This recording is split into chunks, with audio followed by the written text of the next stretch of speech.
כמה משפטים שיחזקו אתכם מאוד להמשך היום.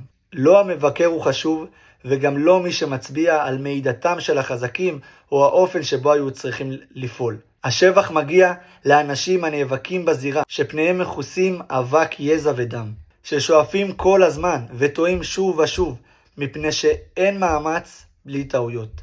אלה שבמקרה הטוב מצליחים ובמקרה הגרוע נכשלים, אך לפחות עשו זאת בשעה שהעזו וניסו. כך שמקומם לעולם לא יהיה ליד הנשמות הקרות ומוגות הלב שלא ידעו מעולם ניצחון או הפסד. המשפטים האלה נאמרו על ידי תיאודור רוזוולט, נשיאה 26 של ארצות הברית. הוא מדבר עלינו, אלה שקמו בבוקר ועשו עוד צעד והתקדמו עוד סנטימטר והשקיעו עוד 10 שקל ועוד 100 שקל. לא ידעו אם הם יצליחו או אם הם ייכשלו, אבל הם היו מוכנים להיכנס לזירה. שישאר